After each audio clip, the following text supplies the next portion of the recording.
Hello, everybody, and welcome to Nokia, Finland.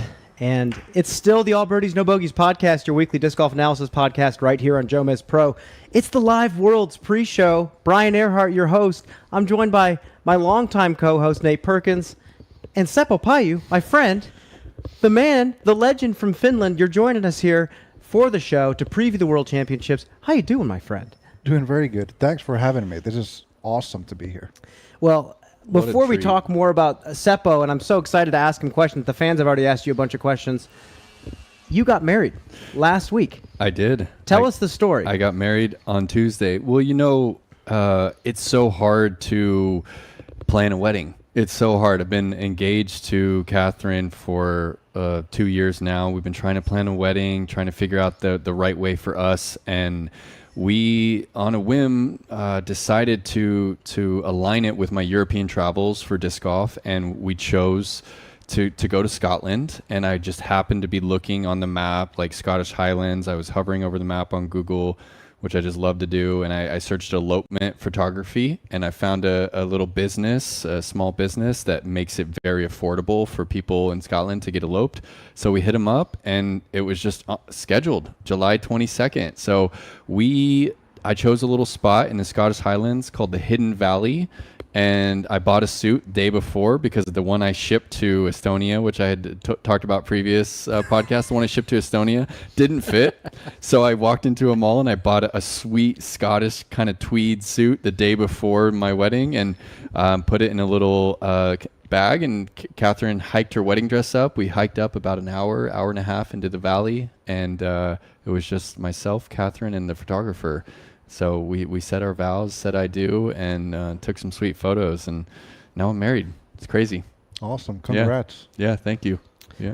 Seppo, let's talk about you, my friend. All right. You're one of my favorite people to play disc golf with. We've played multiple rounds together. We've both had some rounds where we both suffered. I remember the Estonian Open in 2019. But for the fans that haven't watched Seppo play in the modern, live era of disc golf, post 2022 when he retired, multiple time Finnish champion, European champion, junior champion.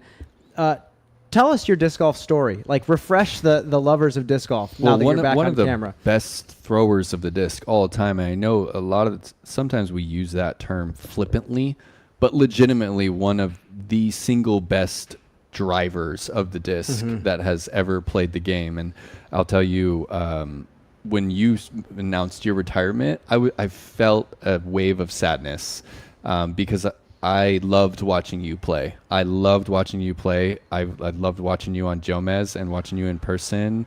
I got to watch you at Beaver State Fling in person, and I watched you at Iron Hill.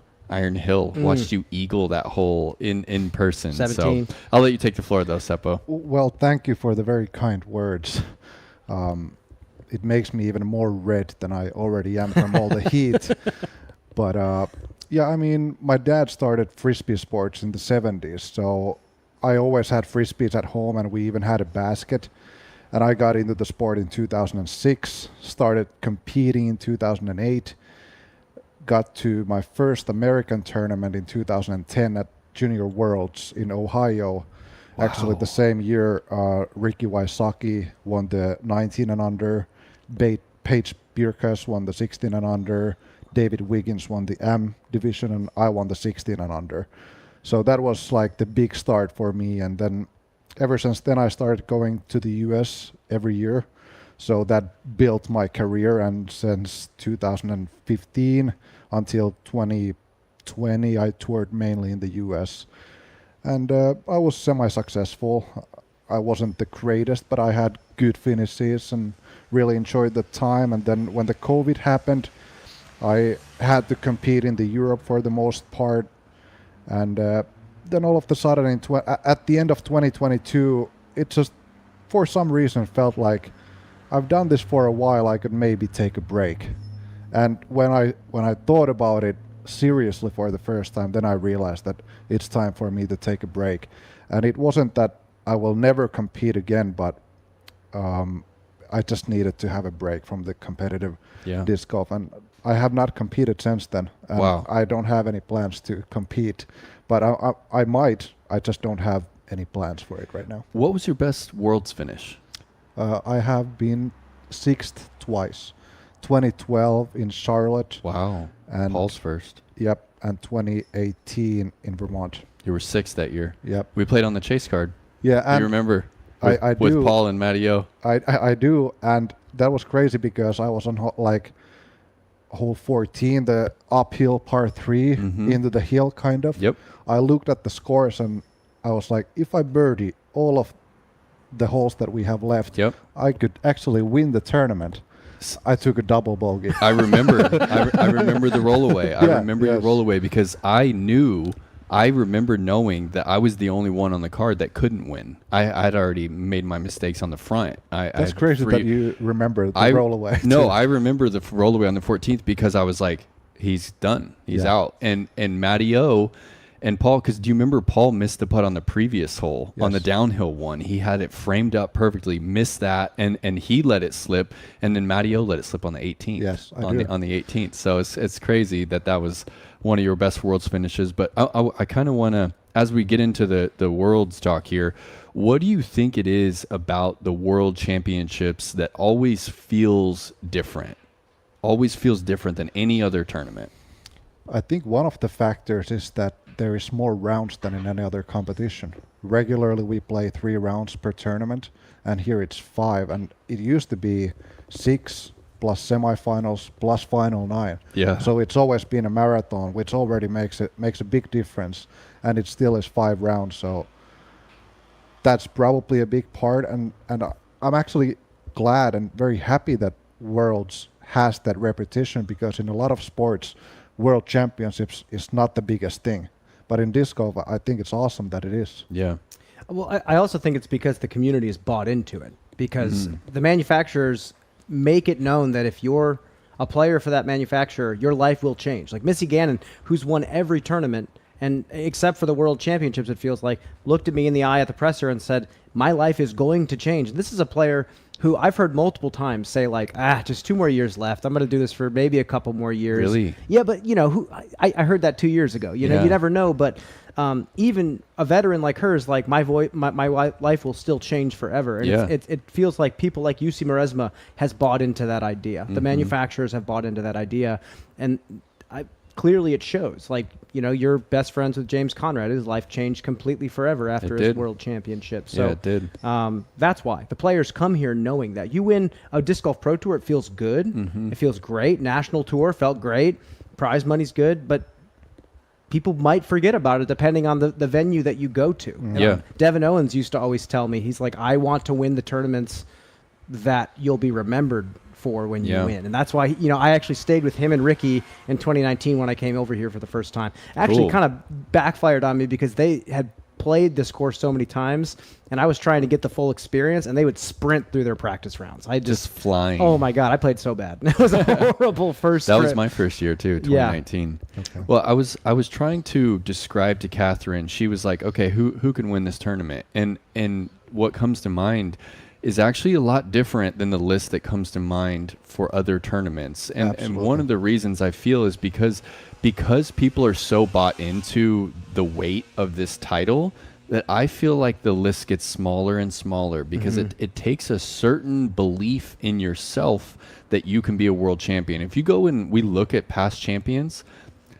you don't just wake up and win the Worlds. Like, you can wake up at a 3-round event, Pro Tour, and you find yourself 2 back of the lead. You have a good Sunday, you win. That's not going to happen at the World Championships. If you go and you look for both FPO and MPO in the past 20 years, there's not a single person on that list that didn't know that they were going to win that week, right? Like, you go look back, Greg Barsby, that man believed to a fault that he was the best player in the world when he won, right? And you look, Cam Ton, Ron Russell, like, those people weren't just like, they didn't just like wake up and go, I accidentally just won the Worlds, right? They were the most confident player in the field going into that week. And I think that there's a list of Pro Tour winners that we have coming into Worlds this week who I don't think have that level of belief. And so they're taken off my list. It's a certain class of player that you have to have. And also the fact that there are 5 rounds, it brings in the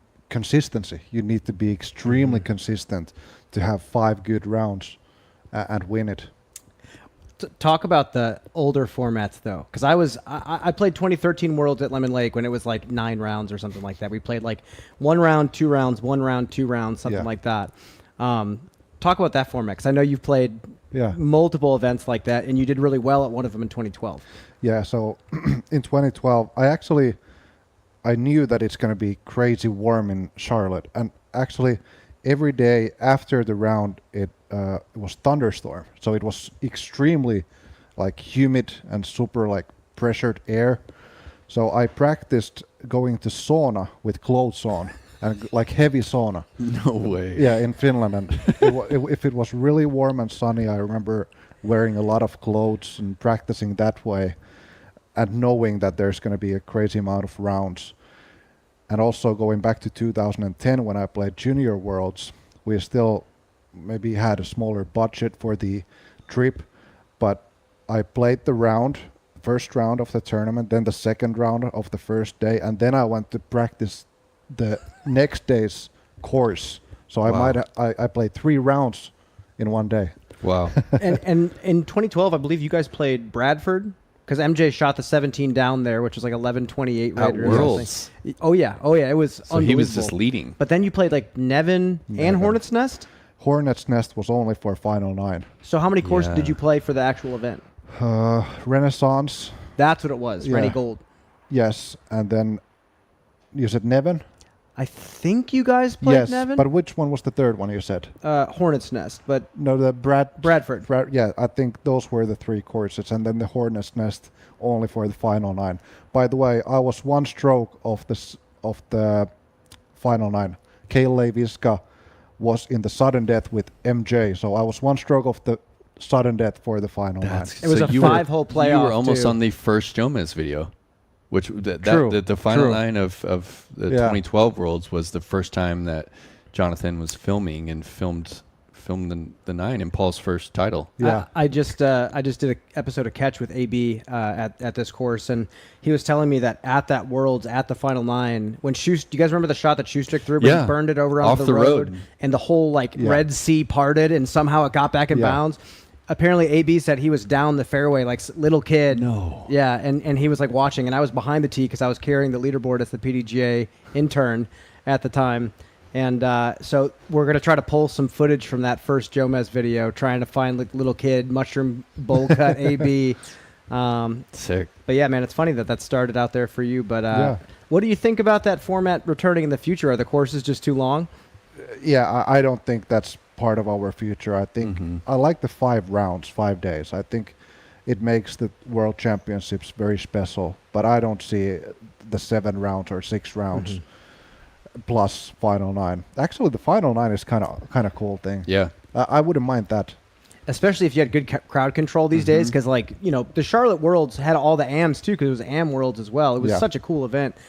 But nowadays, you get all 10,000 people or something to follow 4 people, and then all the players are going to come out. Yeah, It's going to be crazy on Sunday here. It is. It's going to be so crazy. I can't wait to see it. Tournament directors, try to get the waiver. If you run a big tournament in the future, just give us 1 Final 9. Just give it to us. Let the players put on a show. A lot of times they split the money anyway, because I remember that used to happen all the time back in the day. To split the pool. Yeah, they would all just say, we're all going to get an average of first through fourth, and then Yeah. we'll just try to do some cool stuff on camera. So Well, speaking of waivers, they brought hole 16 back. Did you know? Did you see but it's that? not the same. not exactly the same. It's playing how hole 7 played at last week at EDGF. Correct. Last spot in bounds. Last spot in bounds, but you're still throwing. You're taking a penalty. You take the penalty. So it's different than in years past where you didn't have a penalty and you just re-threw from your last spot. Yes. Yeah. But now you get to the OB line. which is So- still not that It's close. not that close, but yeah. Let's actually talk about that. How much different is this going to play than the previous bunker rule, where you just took your shot back and you just threw your second shot or third shot or whatever from inbounds? Now you go out of bounds with that second shot to the island. You're taking it back with a penalty stroke, throwing again from the OB line, but you still have to throw up there and hit the island. Personally, I think it's going to play harder. I personally think that because you get that 30 or maybe even 40 meters closer to the island if you get to the OB line. it's going to play easier because back in the days, like even where AB threw from, it was still very far away. Far. But if you get to the OB line, you're throwing your approach disc. So I think it's going to play a little bit easier than you back think so? in the days. Yes, because there's that spot where you would land in the fairway where it's uncomfortable to try and go to the island. Yeah. And now if you miss that uncomfortable spot, you move to such a more comfortable position, as Seppo is mentioning there. So we're not going to see a tin cup situation as often. I still think it's going to happen. For sure. It is going to happen. Especially if it's windy. It's been windy all week, and it's going to be windy for the tournament. It's going to potentially be raining for the tournament. So that island could be looking really small on Saturday and Sunday. My thought is this. My thought is if a player doesn't carry distance up the fairway, let's take a quick fly through. Of course, Ford sponsors this hole because we're in Europe and we get those types of sponsors over here. But for those of you tuning in to this tournament on these courses for the first time, here's what I'm thinking. If a player throws a pretty conservative shot and maybe they land on this side of the path, no go. you go for but that's what I'm saying. I think the strategy is going to come into play a little bit more because then they're thinking, okay, do I really want to bite off some down the fairway? Yeah. It's such a tough shot to let yourself throw 120 feet down the fairway. It's tiny. You go out of bounds there, what do? You're in you a go out of bad bounds spot. At the path or prior to the path. Like, I don't care how far away you are initially. That's still such a far shot to get there. You know, you're right. Especially if you're throwing the flick in, you're not really going to advance too far versus if you're throwing a big hyzer. And so the Ford sign you see in the background, that's not the OB line. There's a path in front of the Ford sign, that's OB. And it's skippy. So the moment you hit that flat spot, completely out of bounds. So we're going to get a good fly over here as the monsoon starts to come down before us. Jumping rain. I played this course multiple times this week to try to like remember what it was like approaching the green. Every single time I threw a shot that I thought was perfect, and I was OB long on the island. Wow. By like a foot or so. And that happens very easily. There goes your tournament. Yeah. There goes your entire tournament. We've seen so many players lose it on this hole, and as the rain comes down, I guess it's a decent time to segue. We've got rain potentially on the radar all 5 days of this tournament. And Seppo, I was speaking with some Finns. They said that it's common to have rain every single day at the Tampere Disc Golf Center. Yeah, it's commonly known that it always rains at Tampere. So it's been one of the main stops in the Finnish Pro Tour for multiple years. And I feel like almost every single time it rains. So, and I think like officially it actually rains more in Tampere than in a lot of other places in Finland. Wow. Yeah, it hurts. It hurts me because I think that the rain, it's bad for everybody, right? It's bad for the players. It makes it so much more of a mental feat to try and endure this, especially if it's coming down like this, like it is right now, torrential. We're looking at like an inch in a few hours, and there's no lightning. That's just a drag of a disc golf round. It's bad for spectators. It's bad for the event staff, and so I just really hope that this isn't the case, that we don't see a lot of this rain, and that we don't have a ton of delays, because it just changes the dynamic of the tournament, and not in a good way. I'm cool with like one rain round. One rain round that the players got to grind through. Just as a commentator, it gives us a little spice of life, something to talk about. Yeah. But everything slows so far down. Yeah. And, again, the thing that kills me is that in our sport, it's not a given that this stage is going to happen. Like, so much work has to go in to making a disc golf tournament look like this. Like, Jussi Maresma is the biggest visionary in our sport, and he's worked for 12 years to make this tournament happen. And if we're going to get 5 straight days of thunder, lightning, and rain, my heart breaks for him. I know he's just going to say whatever, we're going to make it happen. Yeah. But come on, we're coming to Tampere Disc Golf Center, which I want to key in on. That's my favorite course on the planet. I want to see good weather. I want to see low wind. I want to see players shred this place. Yeah. And a lot of players are saying it's their all-time favorite course. Really? For you, you're kind of spoiled by Finnish disc golf. There's so many good courses, and you've helped design some. Where does Tampere Disc Golf Center fit in for you? I think it's got to be one of the best competitive disc golf courses.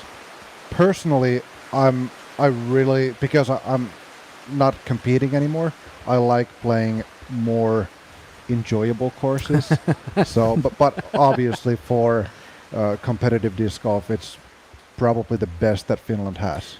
The thing that I've picked up from it is every single hole is a new feat of course design. Like you step up to hole one's tee and you look down that funneling 770 fairway. Hardest tee shot in that we have. Yeah. Has to be. The thing that kills me is the sicko in me wishes that the forehand wasn't there. Yeah. But at the same time, It's a bailout You if you still have to it. control the finish of the forehand to actually have a shot at birdie. Because then you give yourself that long turnover. But then you get to hole 2, Spikeheiser with push that you have to hug tight. That's a super unique shot that we don't see on tour too often. Yeah, you you get to gotta hole fly 3. it. It's new. Hole 4, it's new. Every single hole has a new challenge. And I feel like finesse and power are both equally challenged out there, and the players are losing their minds excited about playing here. Yeah, it's the small things. You mentioned hole 2, how it's the hyzer, but you have to let it glide out. Yes. You can't just spike it. And then I think it's the very next hole, the third. There's so many specific lines that it's asking you to throw to even have a remote chance at birdie. There's a couple of those like late drag turnovers for the right hand backhand. Number 3, and then is it the 9th or the 10th where you have to like throw it 9. high in the air Yes. and like get the full pan to flat? Like that's a unique line. That's it a very unique has to push forward at the end on 9. You can't just bend right the entire way. You have to sit flat and push High level for a shot. little bit. I remember Silva got the birdie there on last hole year. 9 that's on the screen right now. A couple of the trees on the left hand side has been cut off or Okay. fallen down, which is going to make this hole a little bit easier from previous years, because now you have a little bit more room on the left side to bend it around the corner. Okay. How often have you gotten the birdie on this one? I have never got a birdie on this one in a Wow. tournament. What are you Only in the trying? practice. What are you trying to do on it? Mid? I like to throw fairway, F5 for me, so I can really glide it farther to the right. To me, it's crazy that some people get it with a mid range. It's a Yeah. giant shot. It's a giant shot. Yeah. Yeah, it's a hard hole. Well, Seppo, I want to know from your perspective, like try and put into words what it really means for the World Championships to finally arrive here in Finland. I mean, it's like a certificate of we officially made it in the disc golf scene. In a way, Yeah. it's crazy. Like we were discussing earlier, that all the mainstream media is interested about this, and Evelina and Niklas and Gannon, and they have all been in a lot of articles in the mainstream media. It's like the #1 newspapers. Wow. So it's huge, and I wasn't sure if it's never going to happen Yeah. during my time in disc golf, but it's awesome to see. Well, then go back to when you first got into it. What was the landscape of Finnish disc golf like? We had weekly leagues, and we had about 12 players show up, and there was not a single junior in Turku, where I'm from. So I always played with the middle-aged men, and there was about 12 of us weekly, and there was one course in Turku and one course to a city next to Turku. So it has grown a lot. I think Turku has maybe like, or this radius of 20 kilometers from Turku, maybe we have 30 courses. Really? Yes. Well, you've helped design some of them now. Yes. And my question, because I haven't gotten to design a course yet. Okay. Did you? But I aspire to. I have a couple leads right now that I'm working on. But how did it come about for you to start designing courses? Did you just go door to door to these different local affiliates? So I was lucky enough to have a pretty big yard when I was a kid, and we had the basket as I mentioned earlier. So I kept putting the basket into these different locations on the yard, and I liked making the green look like a real disc golf course. So I actually got the brand scissors and made the yard and the holes look nice. So I have always been interested in course design. And then when we started Prodigy Europe in 2014, we obviously wanted to start selling baskets, and with that comes course design. And Jussi Meresmaa had created this thing, the disc golf park. So he offered baskets, tee pads, tee signs, and the design. We basically just copied that, and the municipalities always have to ask for offer from more than one company. So we were always in the discussion, and they basically just look at the price of the whole package, and I got to do, I think I have done about 40 course designs. Wow. So That's what have incredible. you learned from the process of designing 40 courses? I always thought that the designs I have made have been really good, but now I have learned that some of the first ones were pretty bad. Why? One of the big things actually is the rotation of the course. Like, I was not able to think perfectly what would be the ideal rotation, and every aspect of the design has gotten better for me. But the rotation is something that I see consistently. If I go play some of the courses, I'm like, why is this hole 6 and not that? Yeah, You know, just stuff the like flow that. of where Just you're the flow. walking and stuff, where you're starting and finishing. Yes. And currently, when I do course designs, I think of that as one of the more important things. Yeah. I think it's really important that you don't have to walk too much to the next hole, and it's obvious where to go next. Yeah. And speaking of flow, this was one of the places where, I had seen this tournament countless times on, Spin TV and YouTube and stuff. And then I showed up here, and you play the first few, and you're like, wait a second, where's the next hole at? And you like go across the street, and you walk backwards, and you're like, wait, this is not normal. And I've heard a few people. I was talking to Noah Meitzma actually, and he was like, wow, it wasn't what I expected, And I'm like, well, you have to wait until the tournament, right? Because you show up here and you're like, wow, this is not a normal setting for a prestigious disc golf tournament. This is like a disc golf in a park, right? But what happens here, I think, is pretty magical, because it goes from this very unassuming piece of land. You're throwing over soccer fields and around fences and stuff, things that we ideally try to take out of our sport. But then when the fans show up and everyone is lining the fairways, it all that kind of seems to kind of melt away, and this becomes one of the best venues. So what do you guys think about, the Beast and like its, I guess, future in the sport? Do you feel like this is at all outdated, or do you feel like this is like right where we need to be, a course like in a city park, like a little bit shorter holes, on the par 3s, and very accessible? Well, I think, first off, I am pretty sure this is the last time that we're going to be playing the Beast. Really? Yeah, Wow. it's always been up in the air. I remember last year I I heard that before. I said that this was going to be the last one, or the last European Open at the Beast, but then I heard about Worlds. Turns out they're going to be building like a swimming hall or something on these grounds, so a lot of the holes are coming out. Ouch. But if that wasn't the case, I don't think we've outgrown it. It'd be one thing if it was a new course to the tour and they're like, surprise, it's going to be right in the middle of a town.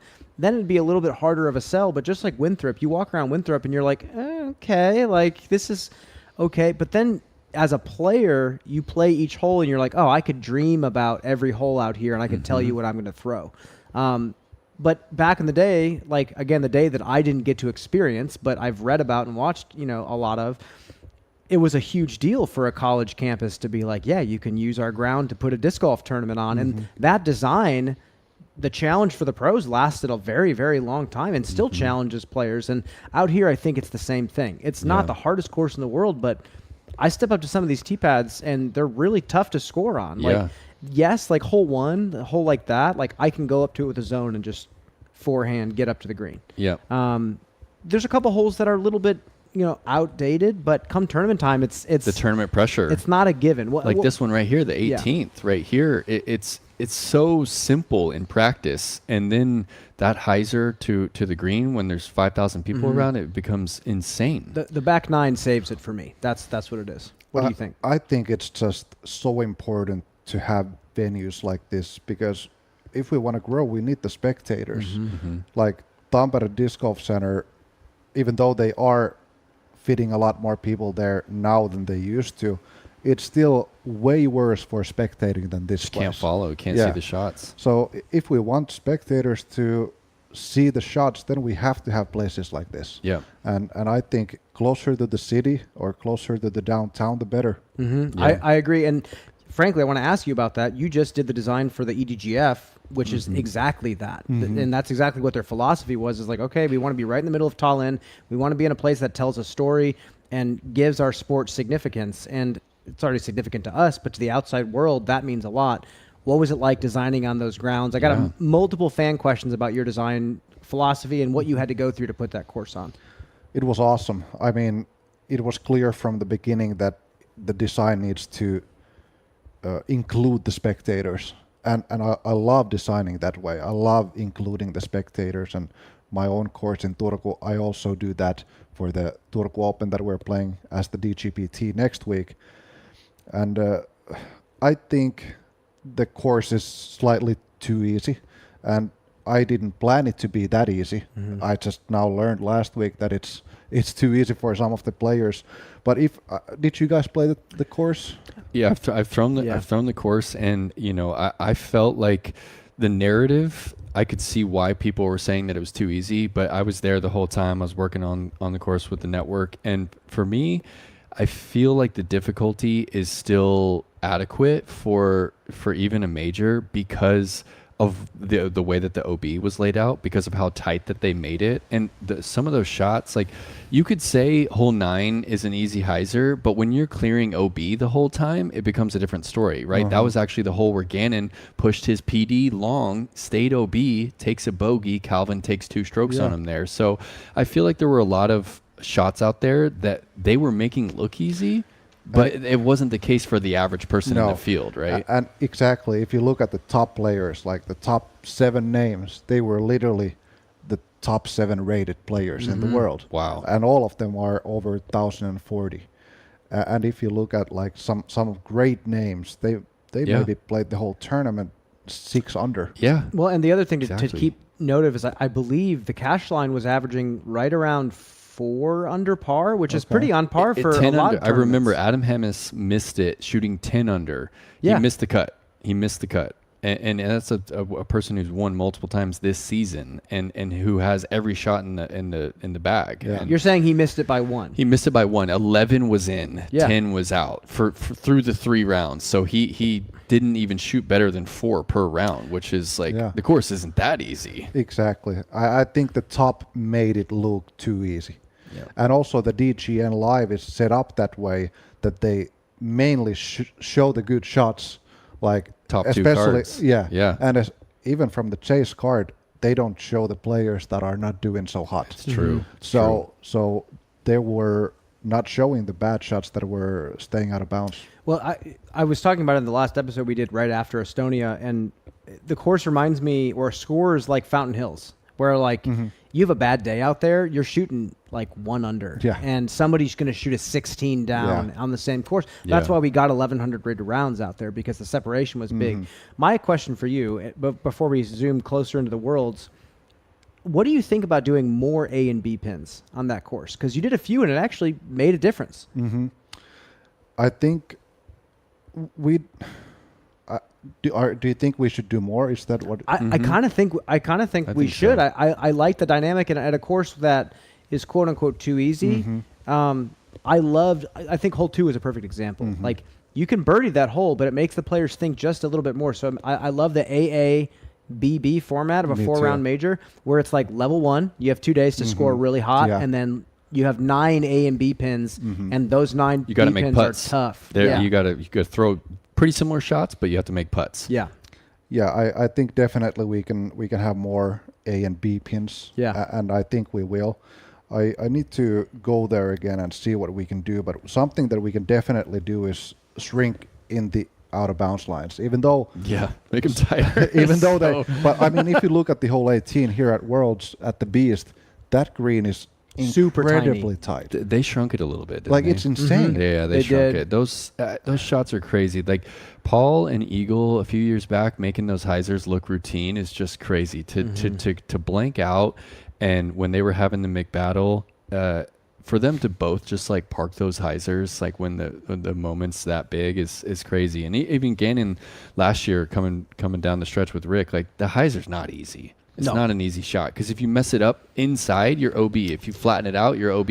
And also all of the structure that's on the right side now that you can see in the screen.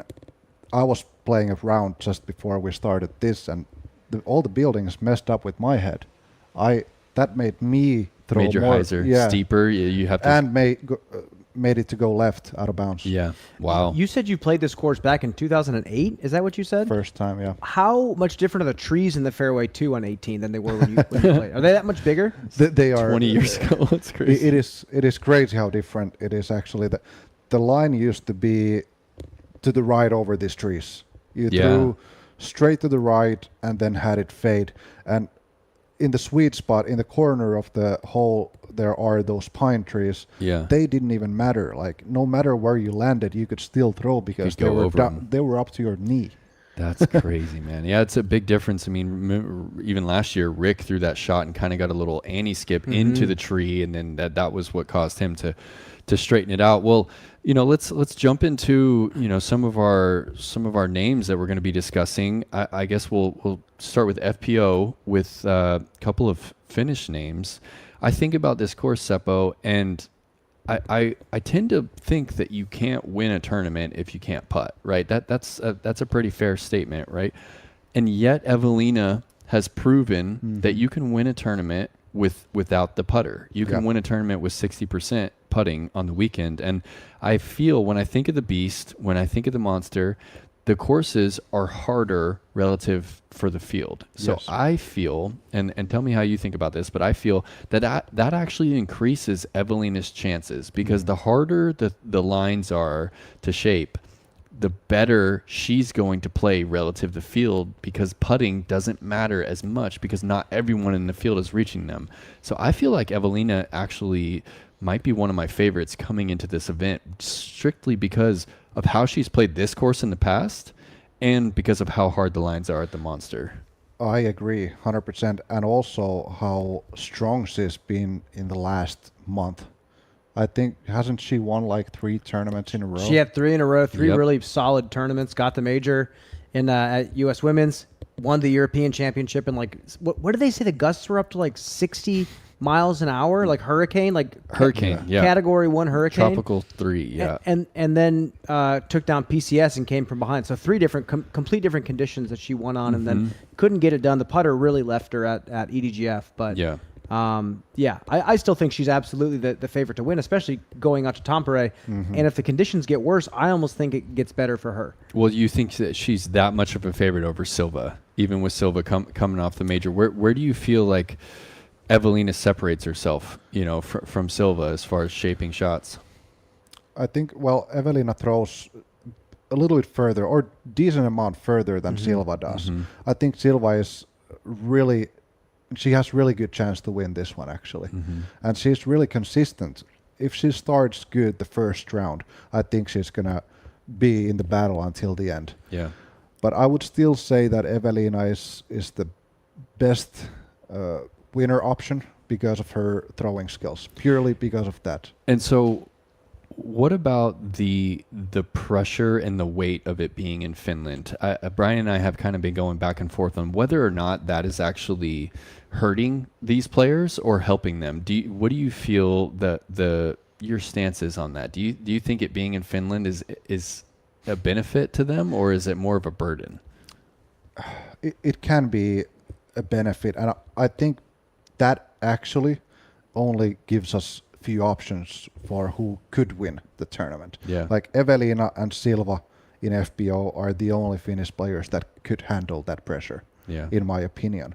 And in MPO, actually, I think Niklas is our best option, and he is also one guy that can handle it. Yeah. It's not easy to handle, and there's not many people that can do it, but Niklas, Evelina, and Silva are people that can handle that. You feel like Nicholas has enough fortitude to see his face on the billboard, on the bus stops and everything, and not let it get to him. Yes, that's what I think. Brian, you think the same? Yeah, I wonder though, because again, I've never been in those shoes, but I feel like sometimes when everything's chaos around you, there's certain players that really thrive when that's happening, not because they get fired up around, with everything going on around them, but because the course is the one place that they can escape to, where finally no one's bothering me. It's my job to be unbothered by people. So I'll never forget a story. Paul Ulibar is one of those guys, and when I was touring with him, he played the Belton Open at Belton, something like that in Texas.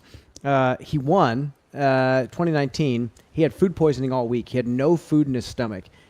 everything in his life was just going upside down, and then his health was going because of the food poisoning. Wins the tournament, and it was like he came in and we were talking about it, just kind of laughing, and he's like, "Yeah, I love when there's adversity. I love when there's things that I can just tangibly fight against." It's kind of like what I've always said about rock climbers, like not having ropes on. Like Alex Honnold always says, like his brain just automatically sharpens because it's survival mode. Like it's either I win or I don't win or I die. And I feel like athletes kind of have a different way of tapping into that. So it could benefit these Finnish athletes because they're like, this is go time. As long as he's not exhausted. Like I don't know what happens when you come back from tour and you have to deal with the media. Did you have the same scale when you came back from US tour? Maybe not as big as what Nicholas experienced, but I definitely have experienced that. And like as we were talking about 2019, when I did really good in Portland and Oregon, back-to-back weekends, I was second and third, only one stroke. I played with you actually in Portland when Drew and Eagle. I was with you. I was with you, Drew, and Eagle, and at the time I was still, only throwing 55 miles per hour. So you guys legitimately were all throwing like 580, 600 feet, consistently, and you just missed that one too. I was one stroke off the sudden death. Yeah, you just missed that playoff too. And the weekend after, I was second at Beaver State, lost by one to Eagle. So I was playing my best disc golf, and then like 2 or 3 weeks after, we played in Estonia, and it was horrible. Yeah. So at Kerava, I remember that. Korvema, Korvema, that's right. Yeah. So I guess that was one of those experiences for me when everybody expected me to be basically one of the best players in the world. And then I come to Europe and Finland. I played Tyyni actually before Estonia, and I got like 56th, and it was mainly Finnish players. So I totally failed. And I think that was one of those times that the pressure really got to me, and it can. But I have also experienced the pressure helping me. So it goes both ways. Yeah. So I've heard multiple Finns talk about this in different ways, but there was always that narrative, like a player like Lauri Lehtinen, who just couldn't handle the pressure. We saw him at Krokul almost win, goes OB on 17, very easily could have been in the playoff. Yeah. But time and time again, I hear the narrative that like in Finnish culture, there's something that I don't know. Yeah, like the tall poppy leads to that, or I don't know exactly how to explain it, but have you heard anything about that, or do you believe anything like that? Definitely. It's like we don't allow ourselves to be in the headline and be the best. It's just, I think, in our culture, and especially us looking up all the American players from YouTube for maybe years before you get to compete against them, it already sets us in the situation where we are just trying to, looking up the Americans, and we have that feeling that those are better people and better players than us, and it's difficult to get rid of that, especially with the culture that we have.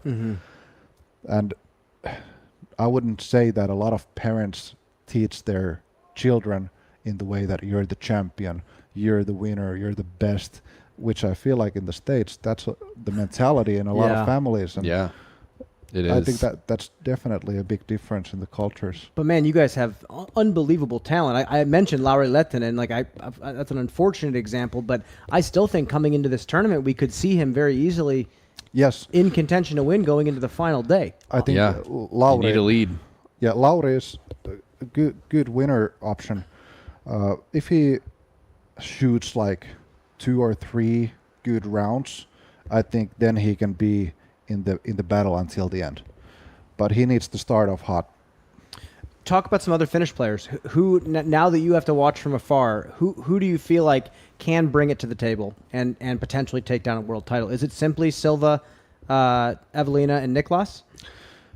I would say so, but if there were other names, I would say Daniel Davidson. You guys possibly know him. He's also local, so he plays a lot of these courses, and I think he's over 1030 rated now, an amazing player. And Jesse Nieminen's played this course really well. Jesse Nieminen as well, and Eetu Tuominen. Yeah, I believe he's local also. He's 17 years old, Is that Etu got third at PCS? Uh, No, that was that's Miro. Mio Hamalainen. Hamalainen, Yeah. Mio So Hamalainen. Etu, I've heard a lot of Finns speak really highly of Etu's Eetu is game. really good. Yeah. So I would say Daniel Davidson and Eetu Tuominen could be the black horses and could Yeah. easily get top 5. Well, we got to talk about one more player. We actually have a little package because we knew we were going to talk about him. Mauri Vilman, Yes. 1031 rated, has gotten close to 1040, best player in Estonia. You mentioned some really high value things about him. Can you talk about what we're seeing on screen and what you think about him as a player? I mean, he can be streaky, but I would still consider him as a consistent player, which is going to be a key factor for a 5-round tournament. And him being streaky can actually make him be amazing at times. Yeah. So he can really shoot hot scores, and I would say out of all the European players, he's one of the more potential winner candidates. Well, this was a dominant performance that he had in Konopiste. I think they played 3 rounds. I think he ended at 40 under. There's a little 41 under. Seppo Paju in that throw. There was. Yeah. The way his wrist was holding back. No doubt. Absolutely saw it.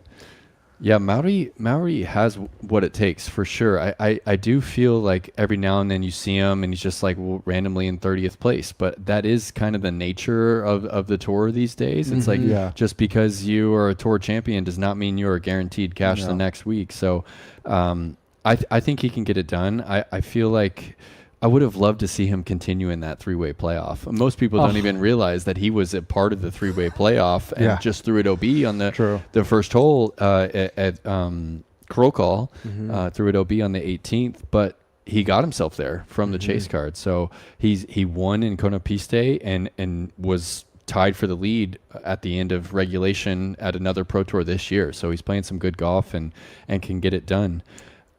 Well, Nate, we got to back up. We were talking about some MPO players, but we started out with FPO. Yeah. We haven't mentioned the world number 1 yet. Yeah. We haven't mentioned Kristen, and it's almost weird to not start out the conversation with her. I think there's a lot of people wondering what we're going to see, what she's going to bring to the table this week. She mentioned that she has an injury that she's dealing with, a fractured bone in her foot, in her toe, and even with that, almost wins the major last week and just loses it on the putting green. Yep. And I know what that feels like, not at her scale because I've never been literally a hero in my country and the best in the world, but I know the feeling to just like look at your hand and be like, I don't know what the heck is going on. Can't and I know that both of you guys have had the same feeling. So 100%. what do you make of last week? Seppo? I think it'll be extremely difficult for her to win this one. It still has a lot of weight on her, and I know that she was already feeling really exhausted going into Estonia. So I think she has a lot of weight on herself, and I think she's not battling for the win this week. I feel that if Holland, Evelina, Missy, Silva, if they don't show up and shoot hot early, I think that Kristen is skilled enough that she could potentially dominate the tournament. And if she doesn't have that same pressure situation recreated down the stretch, because 5-round tournament, I don't think Kristen's really going to be feeling. She's going to be feeling it round 1 to start. But if the pressure isn't there on Sunday, she might not have to face it. She could just walk away with the tournament. So I think that if she does have that pressure recreated, I think that there's a chance that she could slip back into that state of mind where she was in, where she's kind of loses control of the short putt. But she basically didn't have that pressure created in Estonia because she was leading by 9 going into the last 9 holes, wasn't she? Was she leading by 9? Something It like was that. a That's huge crazy. lead. Yeah. So And she had the mental breakdown, and I think that that's a great point. And I think that it might even be impossible to recreate the same situation because we've never seen a context like that. We've never had context like that where Kristen is legitimately the hero, the heroine of the entire country, and they are there to see her win. And I think that in itself was more than the pressure of the tournament, of the win. So she might not have that here, but at the same time, last Sunday when we were speaking on this tournament, I said I don't think she'll ever recover. I don't think she'll ever be the same player because it's so dramatic and it leaves so much scar tissue, right? It's like how do you just forget that?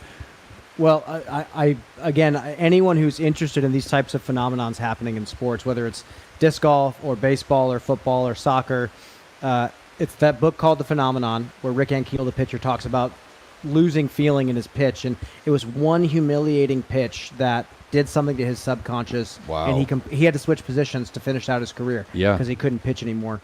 And who knows? This might not have left a scar. Like yeah. we've talked for years about Kristen having this really solid mentality and is someone who always works on it. Yeah. And she had some rest finally. Like she went tournament, where all of us were thinking, we know she has a fractured bone. Mm-hmm. Like, is she going to take a break? She didn't. And she mentioned, I kept going because that's what I chose to do. Finally has some rest. I still think I kind of agree with what Seppo said. Like, it's going to be a heroic comeback if she does come here and win. It's going to feel like a comeback, even though, she's still the world number one. She hasn't played bad one time this year. But she's not defending anymore. Yeah. So this is another, like, pressure off of her chest. Like, she's not having to have her face on tickets in Estonia. Like, she's not having to have people come up and mob her constantly. They still will here, but it's like what Niklas was saying in Estonia last week. He was saying that this felt like a vacation for him. Even though it was a major, he's like, I know what's waiting for me in Finland. Wow. So I'm just going to enjoy myself here, and maybe that's what we're going to get here. Well, do you remember last year, Kristen, she has both the worst memories here and the best, because the worst round I've ever seen Kristen play was here last year. It was round 3, and she threw OB like 15 times in one round, shot like, 10 over par or something, completely blew the tournament, and then comes back and wins from 7 back on the final day because Silva didn't have a good day, Evelina didn't have a good day. So it's interesting because I think that this style, of course, with the OB tight like that, is one of the styles that Kristen both plays extremely well, but is also a slight kryptonite for her, because when things start getting loose and unraveling, it's the only time where I've seen Kristen really raise her arms up and let the emotions really start to stir. So I'm really interested. I love where FPO's at. Even with the shorter kind of list of names that we're talking about, it's so compelling to me because I don't know amongst those, like any one of those could take it. I think Owen Scoggins is in the picture as well, if she's healthy. I think Ella Hansen is actually in the picture. I think she played really well last week and showed some composure. And I think Missy Gannon and Holyn Handley are up there in the conversation. 100%. Absolutely. Almost with Every Evelina and Silva. Yeah. I think that they are very good candidates. So I think the common theme that we've seen in both divisions, and FPO still like evolving just alongside MPO, but MPO is bigger field. But the players that were not the favorites to win are now becoming favorites to win. Like we have Cadence Burge coming up, young player that played super well last week. It'd be hard to leave her off the list. Of course, it'd be hard. It's so many players now where I'm like, yes, they're good. And maybe in the past, I'd be like, yeah, they're good. They might get podium, but they're not going to win. This year, it's like even ball game for a lot of players. And the pressure is getting to people. We saw this in MPO last year. Chris Dickerson mentioned something about it. He's like, it almost feels like there's more pressure because going into a tournament previously, there was a handful of guys that you knew you had to worry about. Now it's like lead card at Krokle again was 40th ranked, 82nd ranked, and unranked.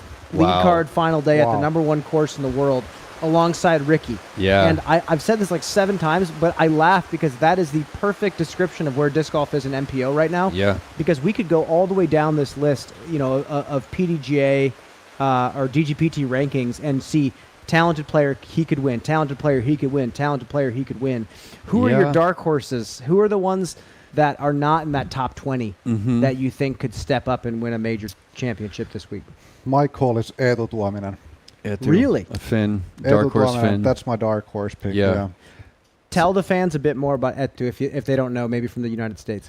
Well, even though I'm Finnish disc golfer and I'm pretty strongly in the scene, I feel like I actually don't know a whole lot about Eetu. I have not played with him. I have just seen him on the coverage, and knowing that he is 17 and seeing the shots that he's able to do and knowing the mentality that he has from all the great finishes, I think he and him being local, I think he has to be my dark horse pick. Mm-hmm. What do you like about just when you've watched him play? What do you like about his style?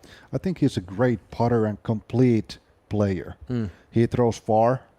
He is a very smooth thrower, which we all like, smooth throwers. Yes, yes. And as a Finn, I think it's important that he's a really good putter, because that can often be Finnish players' issue, the putting. So I think it's really important that he is a really strong putter. What do you think, Perks? Who's your guy? You know, I tend to disagree with you a little bit, because I think that for the most part at a pro tour, there are a massive list of people that can win. But I do stand by what I said earlier, that it takes a certain class of player and it takes a certain amount of belief. And I just, I sense a lot of these players and I'm like, you know you're a good player. You know you're a great player. But do you really believe that you are already a world champion? Like there's a big list, and I won't pick out some of them and say that I don't think that they believe. But what I will say is the list gets shorter, right? The list for me, my dark horse is Andrew Marweed is on that list, and Sullivan Tipton is on that list. I was pretty surprised at his performance at European Disc Golf Festival. He's one of my guys where I think that he could show up and have a great week and win. And there's not a lot of guys outside the top 20 that I think could get it done. I do believe in Noah Meinsma's ability to get it done. I think that when you talk about a player like that, though, I think that they have to know without a doubt that they could. They have to know first. Like, he won a Pro Tour Silver Series, or Q Series rather, Mary Sunshine, end of last year, won $5,000, has got 2 top 10s on the Pro Tour this year, and has all the shots, has high level disc golf IQ, has all the shots, has amazing putting. When it's calm, it's going in. But players like that, I don't think that they are really bringing the amount of belief that is required. Real quick, I know this is podcast super casual. Our monitor's about to go to sleep. Can you grab that remote control right there, Perks, and hit one of the buttons? Yeah. One of the arrow buttons. Boom. There we go. We're back in, We're baby. back in it, baby. We're back in, baby. Bring up that list. Bring up the list of the PDGA. Like DGPT and just put stats? it in rating. Oh, rating? Yeah, just give me the list of rating. Because I don't want to leave some of my dark horses off of here. I'll pull it up on my phone, actually, too. There's a lot of dark horses. It's like there are so many. Like I still think a player like Kevin Jones, I still think a player like James Conrad, they still know how to win. Like these are James is a multi-time major champion. He still knows how to win and has all the shots. Practice rounds probably go great. Kevin Jones has almost won worlds. Like he still has the shots to get it done.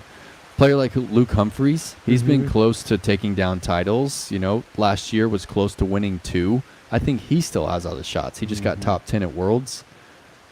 Well, we got to back up. Sorry, he just got top 10 at the major last week.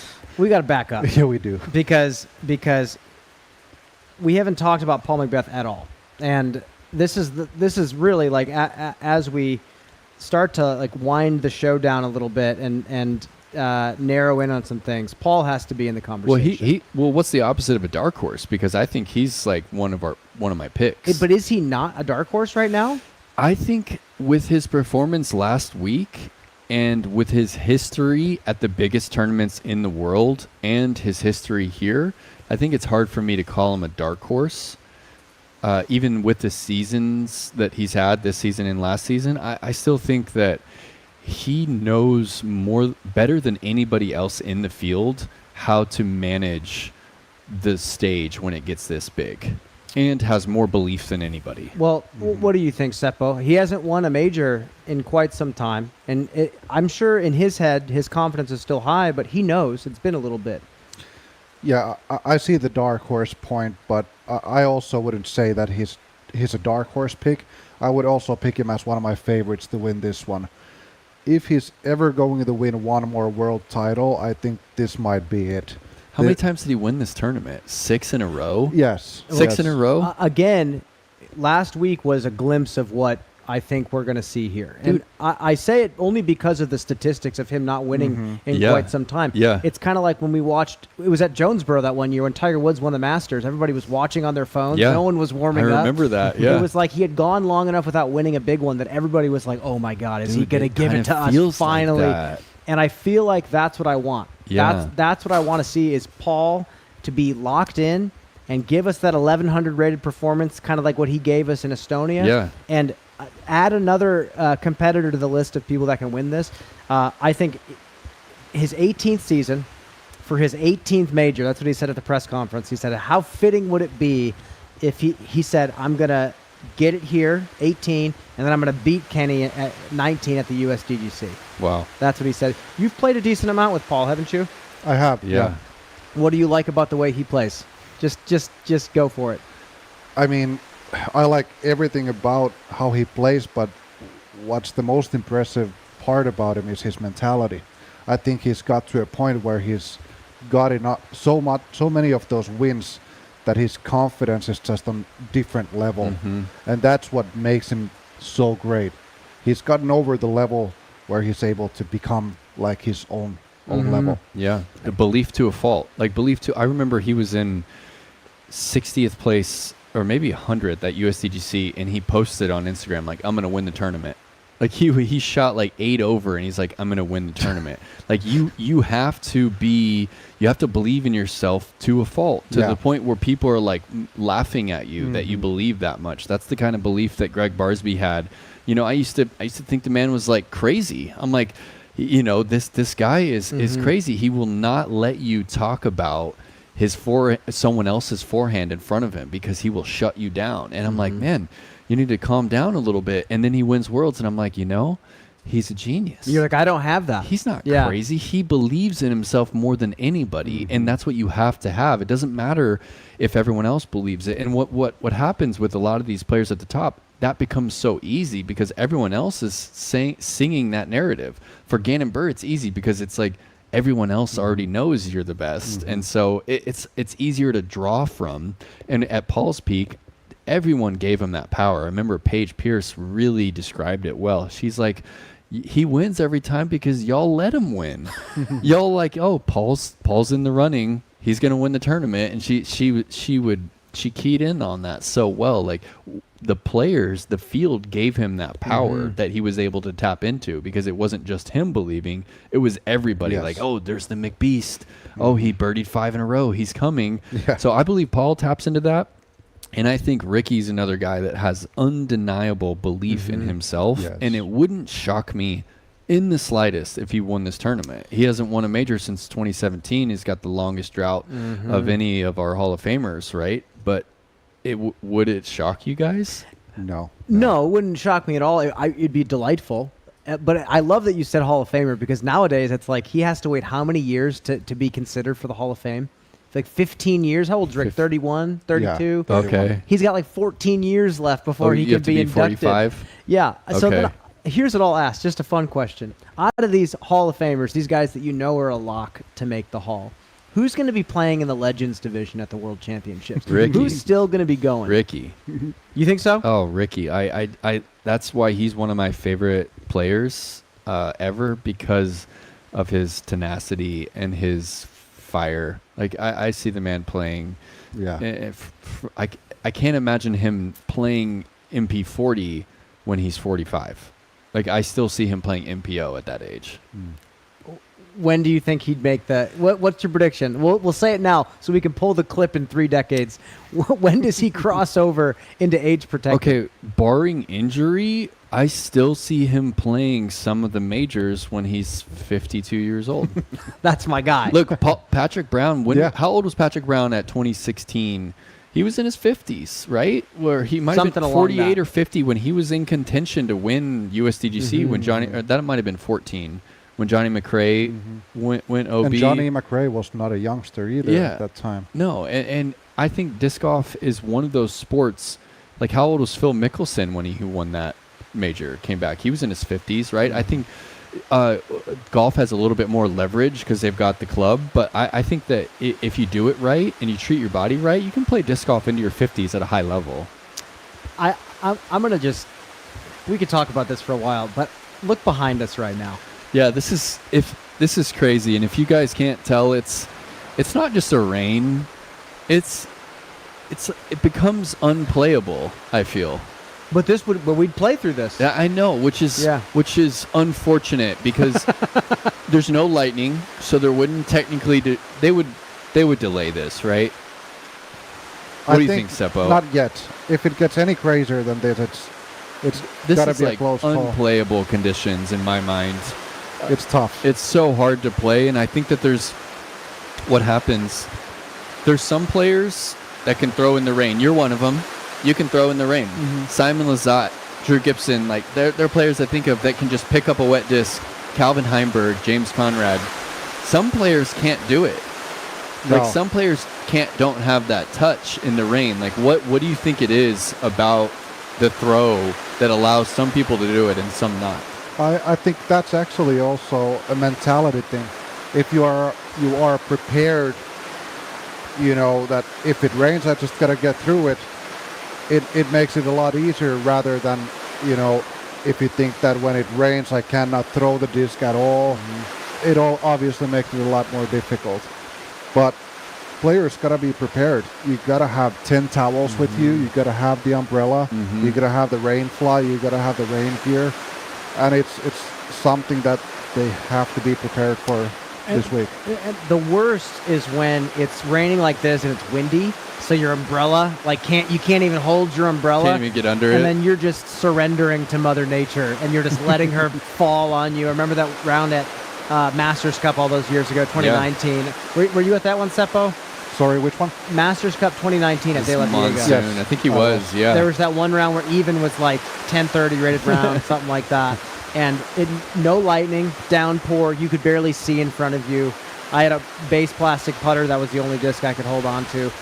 Do you guys think grip has anything to do with it? Like the way you actually hold the disc? 100%. It has to do with it. Give me that disc right there. I absolutely think that the players with the cleaner releases, I think that they're able to throw in the rain because when they let go, they're done with it. But the players that have not as clean of a release, if we're looking in like super slow motion and your fingers are still kind of on it as you're letting go, I think slip happens and they're kind of counting on that little bit of surface contact as they are manually letting go of the disc. And as that is happening, it's slipping versus a player like Seppo who's just like, I'm done with it. The disc is out of my hand and it's flying and it's spinning. Simon, James, like there are players that can really throw with the wet disc to the point where like if it's kind of raining, I've seen this before. I've seen Calvin do it before. Like if it's kind of raining, they won't even try to dry the disc off if they're putting. They'll actually get it even more wet. And then they're like, this is like... Really? Yeah, I've seen it. Yeah. Like James will get the disc more wet. In the putting, I think that's not a bad idea at all. Because if you try to put too much focus on getting the disc dry in conditions like this, then it just gets too much. You rather turn your mentality into the fact that the disc is going to be wet and then rather make it even wetter and then be okay with it.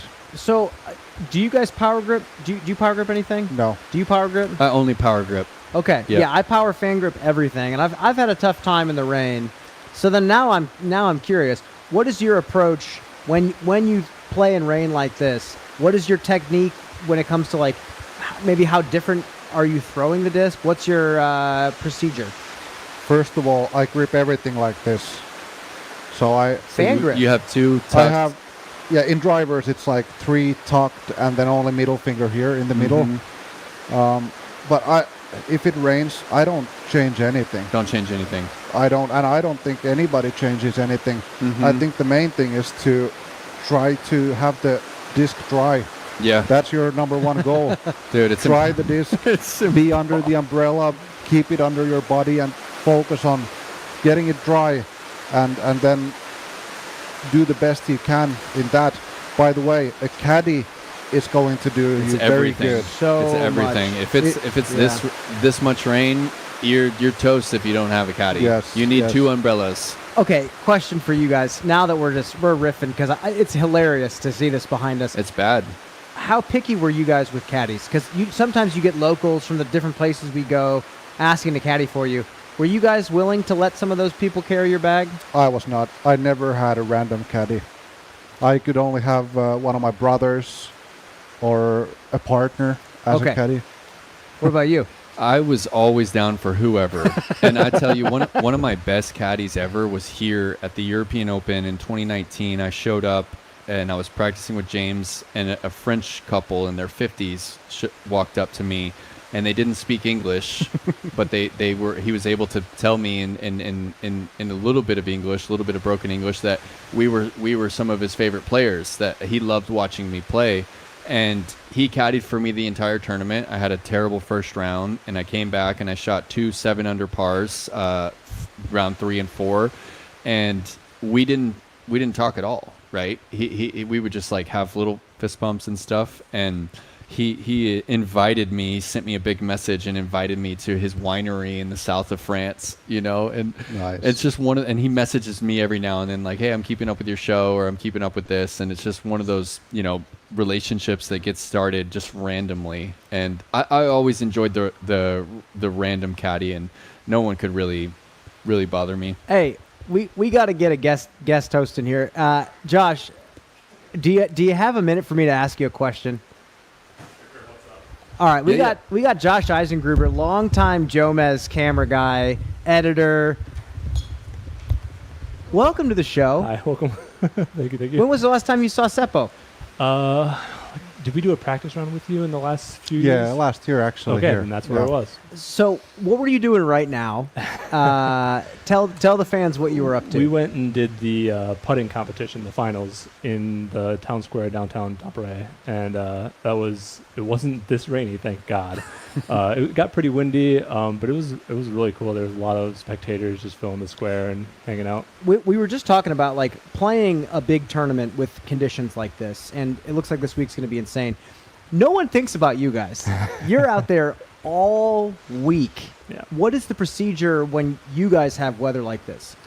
It's just try and prepare as much as you can, get as many, you'll see us out there in ponchos, garbage bags, any kind of plastic bag we can get just to fit around the cameras and keep everything as dry as can be. And then for the guys that have to do 2 rounds in a day, just like bring extra socks, bring change of clothes if you can, find time to get dry even just for a little bit. You're also one of the best catch cam guys that we've ever had in disc golf. And I want you to talk to the fans about the art of being a good catch cam. Like, what have you had to learn over the years? Because sometimes you guys get crapped on because there's that balance of like, I don't want to zoom too much or the view's going to be shaky, but I also don't want to get hit by the disc. So just talk about the procedure and what you've learned over the years. Yeah, when I started, I got to learn from Mike. Mike's been the best sketch cam way before I was, and they just they teach you how to, or he taught me how to find a comfortable distance where if they land in front of you and they land within 20 feet, it's perfect.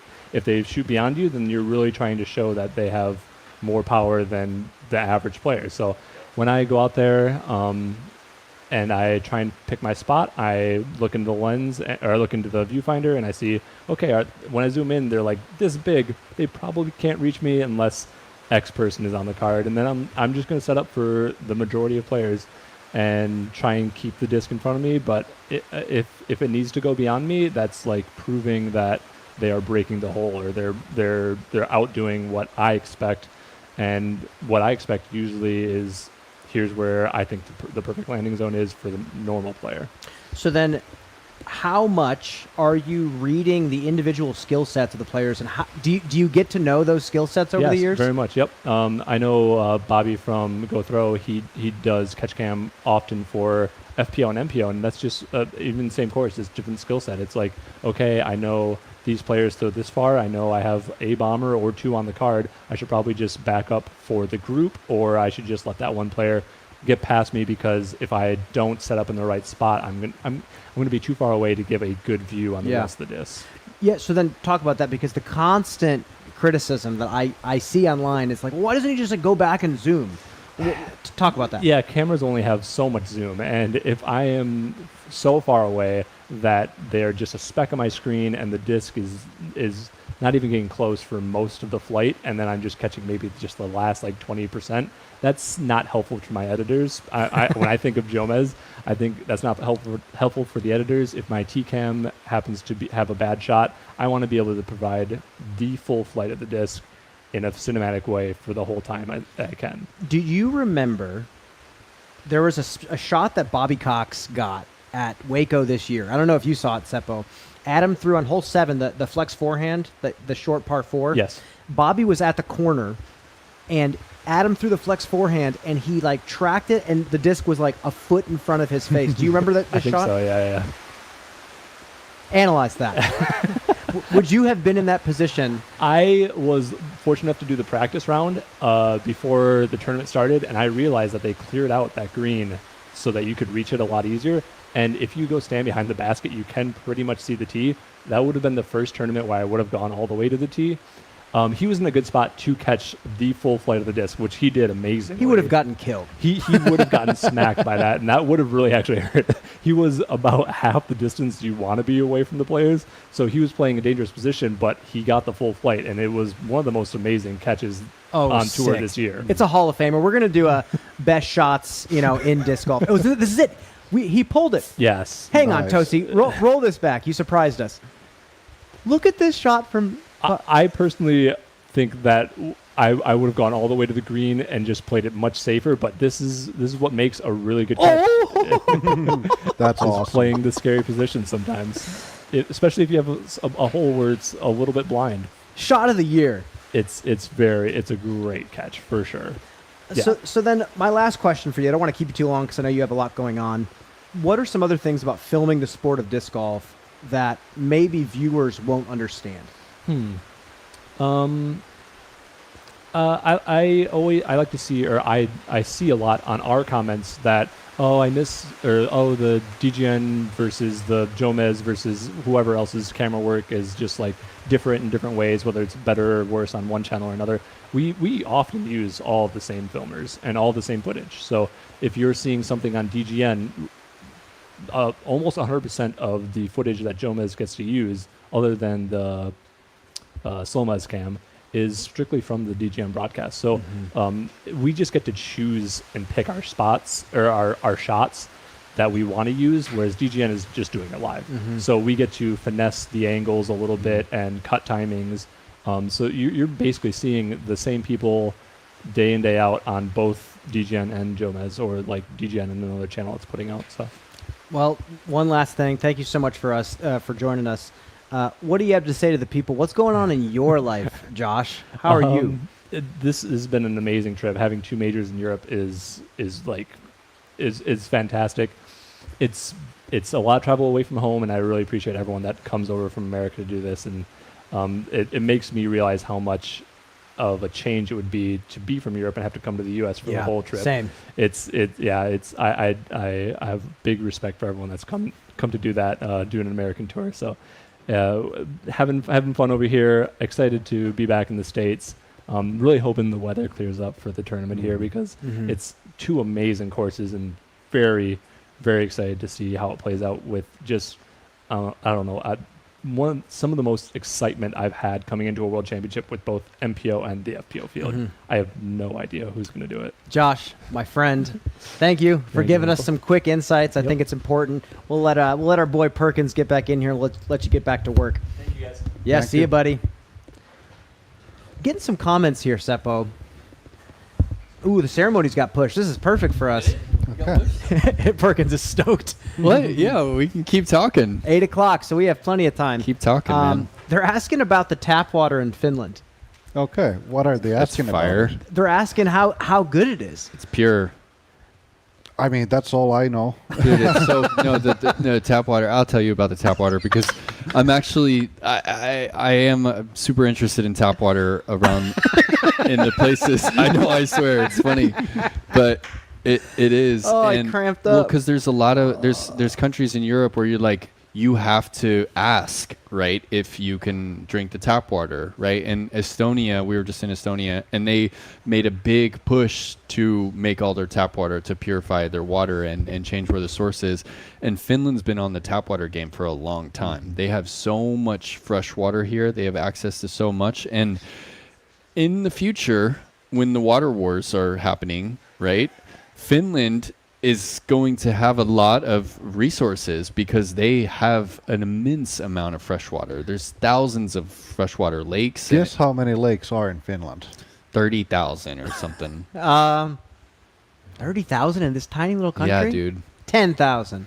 186,000. What? 186,000. And the most that any state in the U.S. has is Minnesota, and they have less than 6,000. And in a land of 10,000 lakes. How big is It's like the size of California. A little bit smaller, yeah. Yeah. Okay. Yeah. Oh my gosh. Yeah.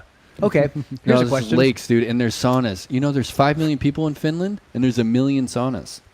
That's I think there's like 3 million saunas. He says that's great. triple. I might be wrong on Triple it. all this, by the way. No, please, but there's- correct me. No, in I the think chat. I think you're spot on the lakes, because I remember posting that, and someone ripped me because they said Alaska actually has more, but I don't believe Okay. it. I don't believe it. I think Finland has more. And the saunas, though, the sauna culture here, there's no doubt that Finland, played a big role in in global sauna culture. Yeah. There's no doubt. So you spent off seasons in California, which is similar size to Finland. This is the very loose association. Big difference between being here in Finland playing disc golf and then training over there in California. How was it for you? I mean, I spent the times in San Diego, and I love San Diego. It is such an awesome place, and when I get older, I think I'll get a place from San Diego. Sick. Yeah. I love that place, and very different, but something about that place specifically means a lot to me. And out of all the places I've been to in the U.S., I think San Diego is my favorite. Such a beautiful city. Cool. Yeah. Shout out really AJ is, Risley. yeah. Shout out Alan Risley. Yep, Love absolutely. you guys. Some of Shout the out. best weather in the world. Yeah, I think like officially even. Yeah. I think that's the prettiest drive that I've been on in America, is from Denver down to San Diego. I felt like I was in Jurassic Park, man. It felt like I was driving through this prehistoric, untouched place. I forget exactly where I was when I was seeing that, but maybe just getting into California, or you go through Utah, right? When you go from Denver to there? You probably did. Yeah. Yeah. Probably did. Yeah. Unbelievable stuff. But I have one thing that I have to ask. What do you guys think about the 2-time world champion Isaac Robinson? I feel like we have to.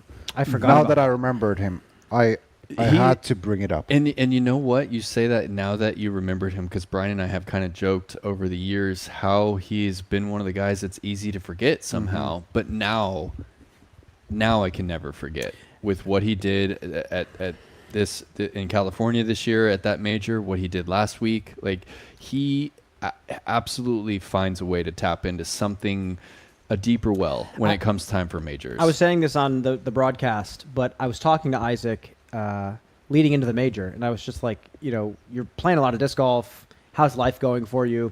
And he goes, yeah, I feel like I've had a lot of time to prepare for this major. And I looked at his 2 days. schedule, and he hasn't taken a tournament off. And I realized that answer gave me his priorities. Like it takes a lot of work with your ego to like allow a disc golf pro tour event to feel like practice. Whereas, a lot of players are fighting to get those disc golf pro tour wins. He has one. He has 4 majors, and he has In one disc golf pro tour at That's Idlewild. crazy. And That is crazy. he's Brooks Koepka of our sport, and Brooks is always like, yeah, I go to the majors, I feel like they're easier because half the field is not going to win. Yeah. Because they're not ready to take it on, because they're putting all their mental energy into every single tournament. And he's telling me that he hasn't taken a weekend off of tournaments, and yet he feels like he's had a ton of time. Just mentally preparing. This was the greatest moment of my broadcasting career. That's sick, Brian. I like. You know what, Seppo? I tell you, I think that there are not a lot of baskets that catches on. No, right? The no. Prodigy basket's not my favorite basket, but it has density. Yes. It has density, and it accepts faster putts, and it it sure as heck accepted this one. It hit high up in the chains. Yeah. I think if it's on a 28 or the Chainstar Pro, like I don't think it's gonna catch up high like that. It's gonna move those chains, hit the pole, and come off. But because it was the Prodigy basket, it paid him back for those like just terrible spit outs at the preserve. What do you think about the funny. webbing on the Prodigy basket? Is that here to stay? Are you guys going to ever stray from that design on something else in the future? I try to be unbiased when I talk about Prodigy basket, and to me, honestly, it's weird to me to hear how people don't like the basket because I think it's a great basket and just as good as any of the other great baskets out there. I wouldn't say it's better than a Discraft basket or better than the DGA Mach X or anything like that, but I think it's a really good basket. I think the issue with Prodigy basket is that because of the webbing, that spit outs that it gives just look so weird.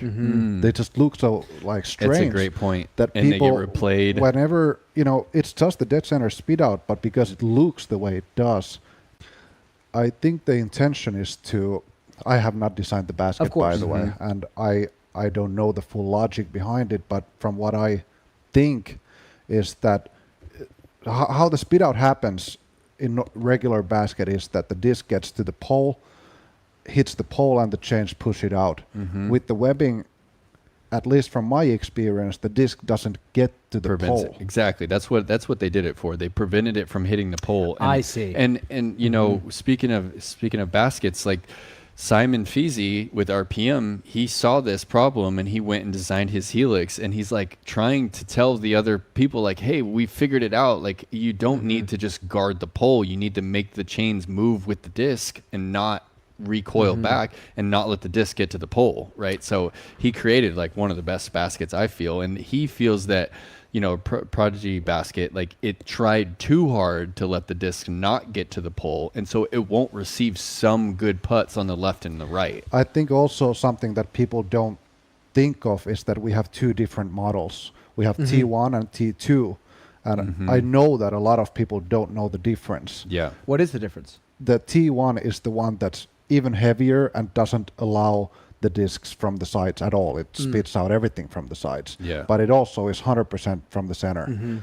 T2 is a little bit more forgiving on the sides. I would say just as forgiving as the disc catcher from Discmania or Innova. And it's a little bit lighter in the middle. So then this leads me to a question, a more philosophical question. As baskets progress, disc golf progresses, you hear some people say we want the whole configuration smaller, we want bullseye baskets, we want this, we want that. What do you guys think a proper disc golf basket for the professional level is? We've tried doing this basket testing. Calvin at a press conference said to me, I don't know what we're testing for if they haven't given us their opinion on what the optimal basket is. What are we testing based off of? So what do you guys think a good professional disc golf basket should do? I think a good basket should take every single putt that is perfect. And what does that mean? What do you think? I think something that's not extremely hard. Maybe there could be a mile per hour rule for what is a good putt. But every single time that the disc is within that certain speed and hits the center, it should stick. But it might be impossible to do for 100% of the time. I think there's always going to be those weird and random spit outs for whatever reason. But I think the baskets that we currently have, for the most part at least, I think they're pretty good. Or really good. I personally, I don't think that the baskets suck. Yeah.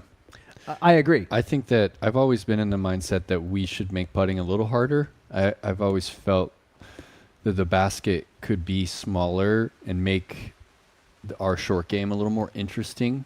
I think the reason why golf is infinitely harder than disc golf is because of the relative size of the hole of the cup compared to the relative size of the ball, and the nuances on the green. And I think that a lot of our short game is so just fast paced, and we don't pay as much attention to the short putts because the target's so big and receive so many putts, especially, when you get to the top level and players are getting so good at putting from range and stuff. We don't give it enough justice because of how easy it can be to putt. So I feel like we could create a smaller target for the biggest events, and that smaller target could theoretically be a better catching device, that if you do find the chains in the sweet spot, it's going to stick more often than if you have this big sweet spot. Sometimes you're going to hit that in the top right corner of the sweet spot, and it might not catch. If we drop that down a bit, I think we would see less overall putts and less overall aces and throw-ins, which is a drawback, but it would make putting in the short game that much more interesting. Yeah, I kind of go back and forth on this because I understand, the desire to make the players control the speed. I totally get that. It's like golf. Like, you're not going to be able to blast a putt as hard as you want. Yeah. But I personally, like right now, I believe that we should continue to try to make the baskets catch as good as they possibly can.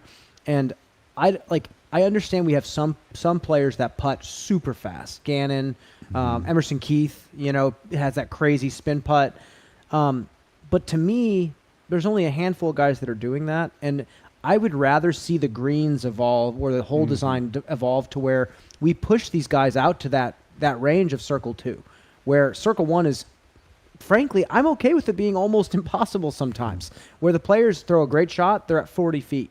And depending on the type of course, like we can't put it in Kansas where the wind is 35 miles an hour, but I feel like right now I'd rather see the baskets catch excellent. However, if we do make the baskets catch, quote unquote, less pure or just smaller, make it has to be way more consistent. I can't have 5 companies offering a quote unquote worst catching basket. We need a one target so the players can mold their putting strokes around it. Target. Yes. So that's where the big problem comes from, it feels like to me, because some players have no problem on certain baskets, and then they come to a tour event with different baskets and they have a problem with it. And they only see this because they're that good of putters. Yeah. They're that good of players to where they can notice these little differences. Well, you got sponsored players talking trash about their own company's basket. I was just like, saw that, and I'm like, no way did he just post that. One of the fan questions was, what would need to happen in disc golf for a single basket to be approved for championship play? Yeah, it's tough because you'd be cutting out manufacturers. I think it doesn't. I don't think it affects that because you can still have the top band advertised. Yeah. I think it's just a matter of making the decision. Yeah. I think the tour should make the decision to choose one basket, make their own basket possibly. Make their own. And just whenever the main or whoever is the main sponsor, then their logo is going to be on the top band. Exactly. Yeah. That's the solution. That's an in my easy opinion. solution. Yeah. We should do that. But I guess my thing is that the moment that happens, you might have a bunch of other manufacturers saying, what the heck? Like, you're going to remove my baskets from these courses and put this other company in? They better be paying a lot of money to have the rights to that. And you wonder, if push comes to shove, if that's going to hurt, harm relationships with other companies, because our tour is not going to happen unless everybody buys in. Yeah. This is unbelievable what we have going on. It is. I can't even imagine. Like, I remember me and AJ Risley were sitting back in 2018 in Delaware, and we were like, oh my God, if I could have a $15,000 season, I'll be so rich. I'll be so rich. And now that's almost first place for a pro tour event. Like, I remember Des Moines Challenge was like 12 grand or something like that. And I was like seeing comments that people were like, that's it? And I'm like, you have no idea how good I'd be eating. Yes. My rice and beans would be the highest quality possible. Well, hopefully one day we won't have to worry so much on just money within disc golf, right? And we won't be worried about those relationships with the companies every time. Like, they'll understand because we've got Nike on as our presenting sponsor, and Prodigy is still on as the sponsor, and Discmania is still on, but they're not the ones forking up all the money every single time. And paying the players and buying them into the tournaments. Exactly. It's right now we're all trying to divvy up this little pie. and really we should all be working on like getting more ingredients in and making the pie bigger. And so we're not so worried about how we're going to slice it up, and we're not worried about every little relationship that we have with disc golf companies. So my question to Seppo then, as we kind of wrap this topic up, in the States, disc golf is such a small fish in a huge pond, and we're not going to get the budget that EDGF got for their tournament anytime soon. When it comes to Finland and their relationship with disc golf, the country's relationship to disc golf, what is that like from at least your perspective? How does the country view it? What is the culture of disc golf in this country? Well, I'm lucky enough to work with the city of Turku myself. So cool. Basically government, and they take it very seriously. They understand that there's going to be tourists, there's going to be people from around the world coming to see the city, bringing in money through hotel nights, grocery stores, amusement parks and stuff like that. So their job is to grow the city in every aspect. So they have to take it seriously. And it's awesome. It makes it very much easier to build a nice event when you have the city behind you. And to city like, I can tell it here. We got 25,000 from the city of Turku for Turku Open. Amazing. That's a good money for us, and it makes it easier for us to put in a nice event. Awesome. Well, that's so cool that you're capping the European tour off. Like, of course we got Worlds, but you're the end of the European tour this year. Everyone's like, they ask you the question, they're like, staying through Turku? I'm like, oh man, I'm not this time. And they're like, oh, I'm staying through Turku. They're sending me to China. I'm staying through Turku. That's not so bad cool. either. Yeah, that's pretty sweet. That's pretty sweet. Well, then I guess I'd like to ask before I let you guys kind of take it. I've been kind of moderating, I guess, this thing, but end game. We're going to China. Great, cool, World Games. Even if we get to the Olympics, cool, great, grand. What do you guys dream of disc golf becoming in the future? Like some people say, shrink the sport. Like, what do you guys think? I think we are on a really good path. If we were able to have, 10 to 20 stops similar to what Worlds is now here, I think that would be the end game. I would be extremely proud and extremely happy if the sport got to this point.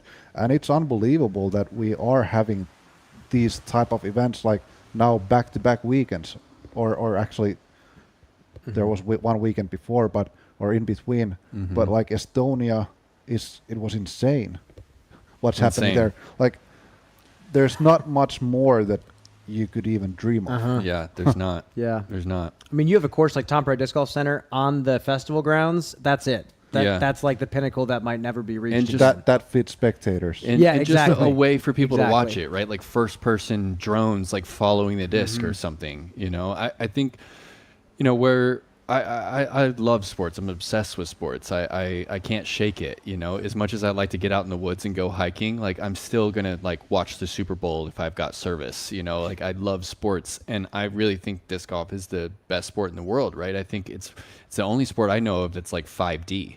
Like you can throw a disc out this direction with this speed and angle, and it's gonna come back this direction, and then finish in the other direction. Like it has so much. It has so much thought, and the athletic movement behind it, I think isn't quite fully recognized yet.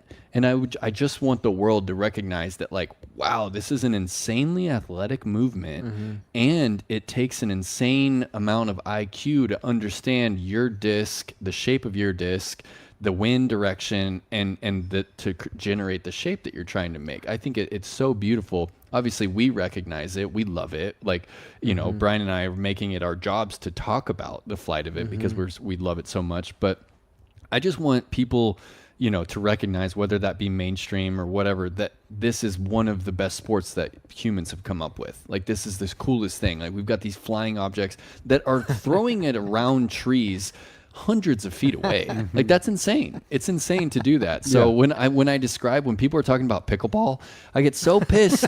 I'm like, are you kidding me? Pickleball lacks creativity. It's so lame compared to disc golf. And people are like, I like pickleball. And I'm like, man, it's it's nowhere near as grand as tennis, and it doesn't even compare. But you just can't make the comparison with disc golf. Disc golf is so creative, and it requires so much creativity to create a good course, but then to navigate a course, it's just hard to compare. But here's the difference to me.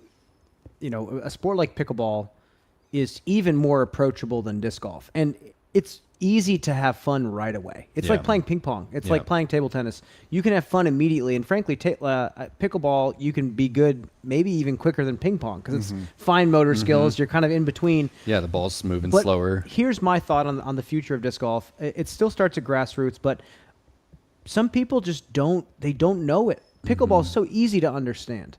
Yeah. And because it's the same as a bunch of other sports that exist already. But I think at the local level, when it comes to the cities, like there needs to be infrastructure built out and people to step up and go out and try to do something for free to say, hey, whether it's partnering with the city and having local businesses sponsor. I'm actually working on this in Charlotte, not because I'm some hero, but because I really believe in this. We have 92 courses in a 25-mile radius in Charlotte. And how many people just have no idea? Like I've met so many people in the city that have no idea about disc golf. And even if a clinic was $5, they wouldn't pay. They'd be like, no. But if it was free and it was sponsored by a local like restaurant or something and it was catered or something, people might come out and learn disc golf. And that's how we can grow from the local level. And that's how maybe in the States we can convince these cities that like it's a big deal. Yeah. You know, and maybe you can invest a little bit more time. It's still relationships at the end of the day. Yeah. But yeah, I still think there's a lot of selling the sport. I talked to UC at the presser, and he was saying how like back in the day, like in Finland, nobody knew what he was talking about, and it was a lot of just like looking crazy. Yeah. Like, yes, I believe in this thing so much, and these people think I'm nuts. Yeah. And it still kind of has to be like that in the States, and I think we're getting there. But I think this is just like the checkpoint that we needed. I think EDGF, World Games, in the middle of a 21 million person city of Chengdu, China. So we're playing cool, a disc dude. golf tournament with 16 different countries representing. So you flying on Monday, or when you're just flying on Monday? Flying straight on Monday, to China? I'm going here to Qatar, Qatar. to Chengdu, Wow. and then I'm working with a guy who called the World Games in 1985. So he's been a pro broadcaster for a long time. And you're just calling disc golf. Yep. That's amazing. Charlie is going Ryan. over there a couple days after me to call Ultimate. Because Okay. Ultimate's in the World Games too. Incredible.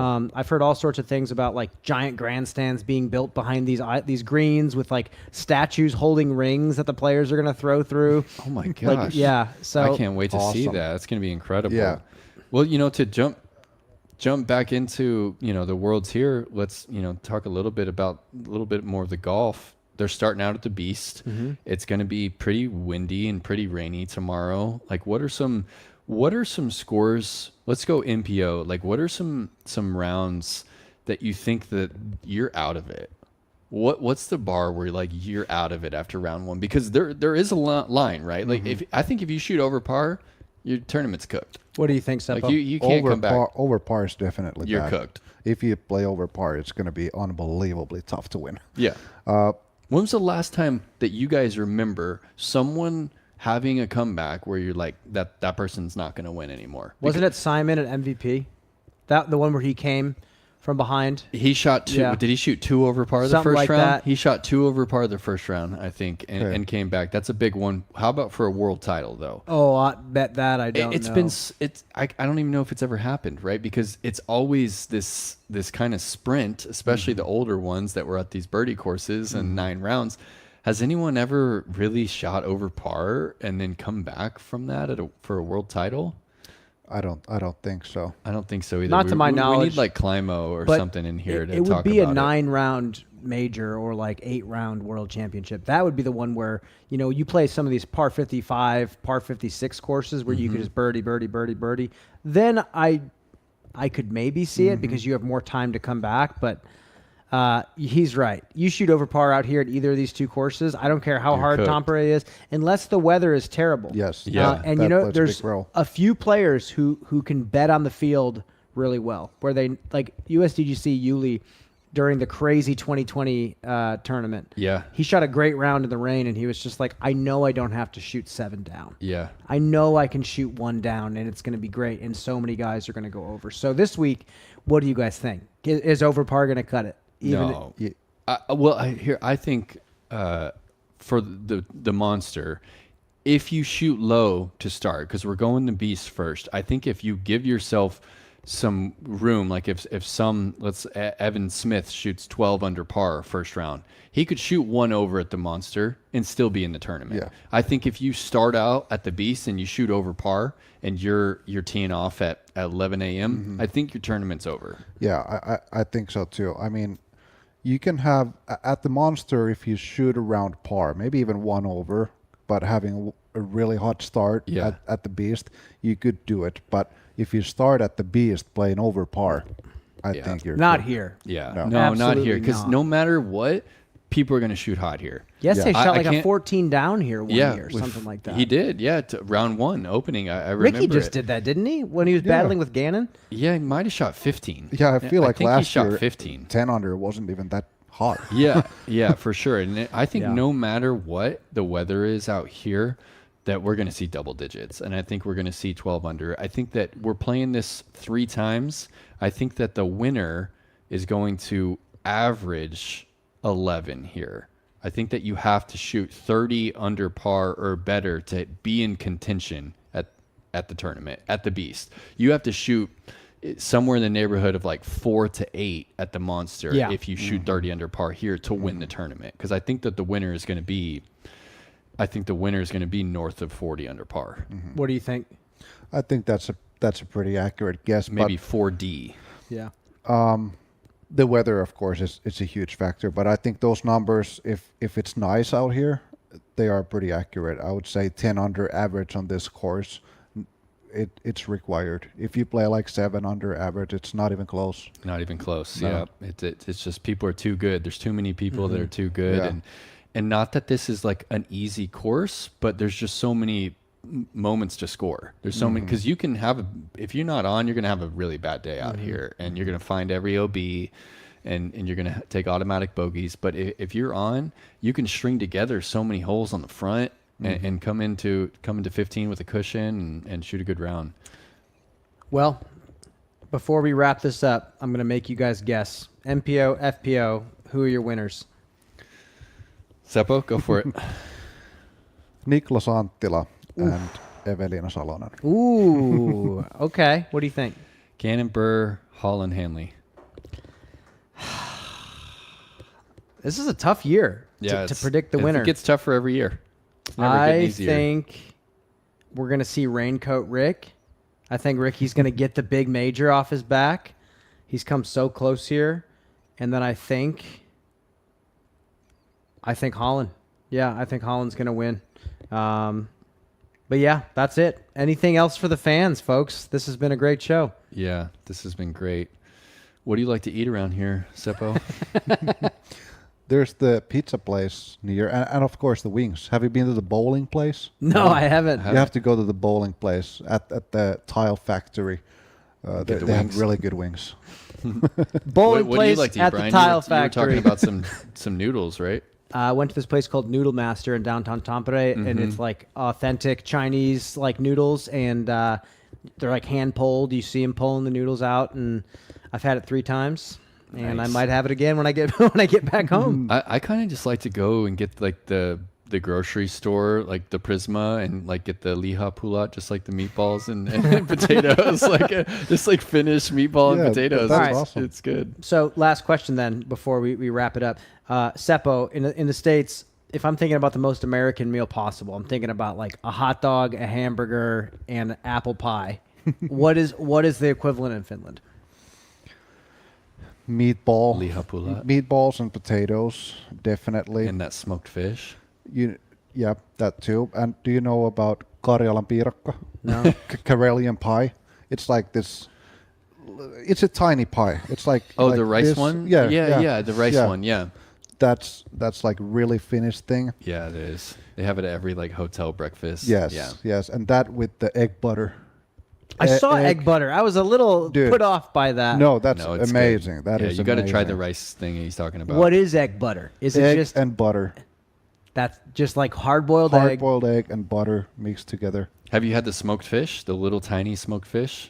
I think I've had that. They have it here at the Oh yeah, muikku. Muikku. They always have it here. It's tough to stomach if you've never had it, but I can handle anything. well, you should try it. I can handle anything. You can handle anything at home. So can Nate and Seppo. It has been a pleasure. This is our first ever All Birdies No Bogeys live show. We're going to catch you on Sunday after the tournament for another live show. Maybe we'll drag Seppo back here. Maybe we'll have another guest come in. But that's it, folks. Anything else from you guys? Any final words, Seppo?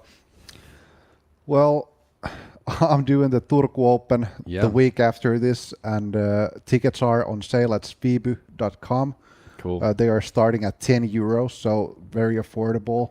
I would like to see as many of you there as possible, and we have amazing players. We have Calvin, we have Ezra, Aderholt, and Robinson. We have Isaac Robinson, Ricky Wysocki, Niklas Anttila. Amazing competitors, so consider that.